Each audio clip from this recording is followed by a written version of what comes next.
Iran के राष्ट्रपति इब्राहिम रईसी की हेलीकॉप्टर क्रैश में मौत से पूरी दुनिया में शोक है।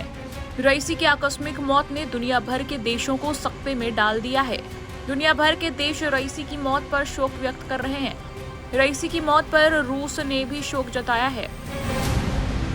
रूस के राष्ट्रपति व्लादिमीर पुतिन भी इब्राहिम रईसी के निधन से दुखी हैं। उन्होंने इब्राहिम रईसी को रूस का सच्चा दोस्त कहा है। इतना ही नहीं, रूस के राष्ट्रपति व्लादिमीर पुतिन ने रईसी की मौत के बाद ईरान के अंतरिम राष्ट्रपति बनाए गए मोहम्मद मोखबर से भी फोन पर बात की है। क्रेमलिन की ओर से जानकारी दी गई है कि पुतिन ने ईरान के अंतरिम राष्ट्रपति मोहम्मद मोखबर से फोन पर बात की।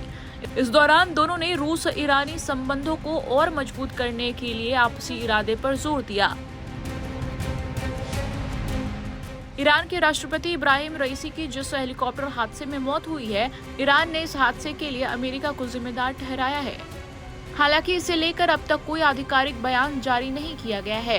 ईरान के कार्यवाहक विदेश मंत्री ने कहा है कि इस हादसे की जांच के बाद सब कुछ सामने आएगा। उधर ईरान के कार्यवाहक राष्ट्रपति मोहम्मद मोखबर से रूस के राष्ट्रपति पुतिन ने बात की है और इस दौरान रूस ने हेलीकॉप्टर क्रैश को लेकर बड़ा ऐलान किया है। रूस ने ईरान से हेलीकॉप्टर क्रैश की जांच में मदद करने को कहा है। पुतिन का कहना है कि वो इस हादसे की जांच में ईरान की मदद करेंगे।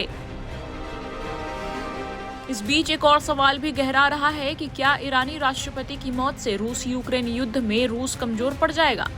दरअसल यूक्रेन युद्ध में ईरान रूस का एक प्रमुख सहयोगी बनकर उभरा है।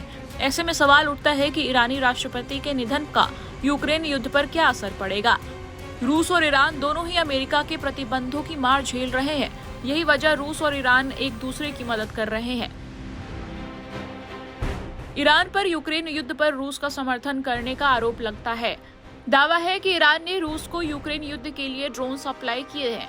अगर बात करें तो रईसी की मौत का रूस के साथ ईरान के संबंधों और यूक्रेन पर युद्ध का क्या असर पड़ेगा। निश्चित रूप से अगर किसी बड़े नेता की मृत्यु होती है तो चीजें प्रभावित जरूर होती हैं। हालांकि ऐसा रईसी के मामले में बहुत ज्यादा नहीं दिखता है, क्योंकि ईरान में राष्ट्रपति से ज्यादा वहां के सर्वोच्च नेता पावरफुल हैं।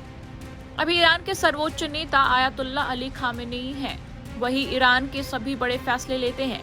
इब्राहिम रईसी के निधन के बाद उन्होंने मोहम्मद मोखबर को देश के अंतरिम राष्ट्रपति के रूप में जिम्मेदारी सौंपी है। मोखबर को भी खामेनेई का करीबी बताया जाता है।